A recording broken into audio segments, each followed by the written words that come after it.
La paix du Seigneur soit avec vous.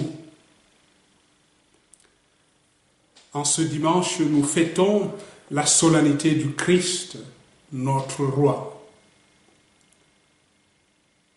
Et ce dimanche, l'Évangile nous montre un Jésus tellement proche des petits qu'il s'identifie à eux. Face à lui, nous serons renvoyés à ce qui aura fait la vraie valeur de notre vie. J'avais faim, j'étais malade, j'étais étranger, j'étais en prison. Ici, Jésus se présente sous l'aspect le plus fragile et le plus humilié de celui qui est dans le besoin. À travers celui qui est malade, en prison ou sans ressources, celui que nous accueillons ou que nous refusons. Il est donc urgent, mes bien-aimés, d'exercer la miséricorde. Il est urgent, mes frères et sœurs, de bâtir ce royaume de justice et de paix voulu par Jésus, notre roi. Notre critère en tant que chrétien ne doit plus être le chacun pour soi, mais le partage et la solidarité. L'évangile de ce jour nous montre un Dieu qui sépare les hommes, les bons à droite et les mauvais à gauche. Cela nous rappelle le récit de la création du monde. Nous découvrons dans ce récit un Dieu qui crée en séparant. Il sépare la lumière des ténèbres, les eaux qui sont sous le firmament et celles qui sont au-dessus. Il sépare la terre ferme de la mer. Dans ce récit du jugement dernier, nous comprenons donc qu'il s'agit véritablement d'une nouvelle création, celle d'un monde nouveau bâti sur l'amour et la fraternité, où Dieu sera le roi, où Dieu sera tout en tous.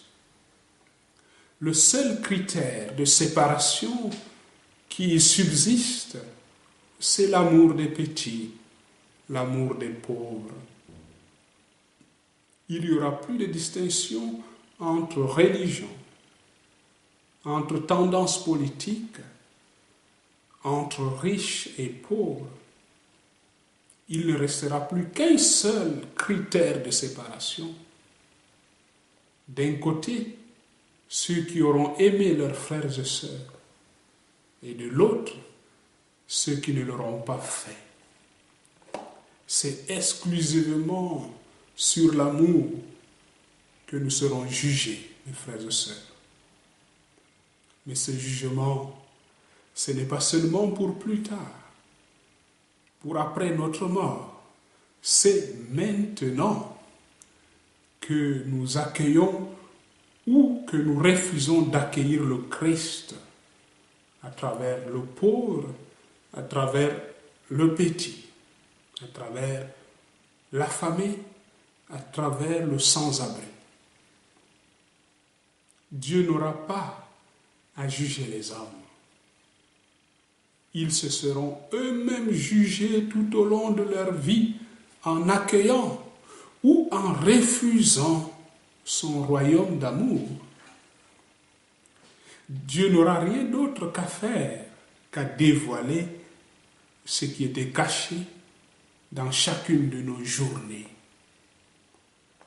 Il reste une chose qui est vraie, c'est que la pratique de l'amour gratuit nous fait entrer dans le royaume de Dieu.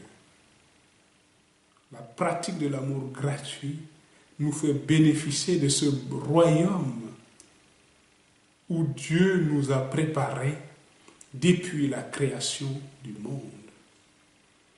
Venez les bénis de mon Père, Recevez en héritage le royaume qui vous a été préparé depuis le début du monde.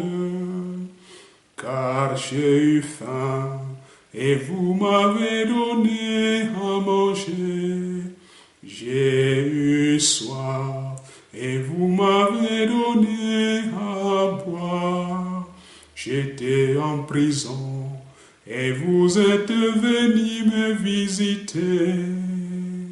Venez les bénis de mon Père. Recevez en héritage le royaume qui vous a été préparé depuis le début du monde. Bon dimanche à vous tous.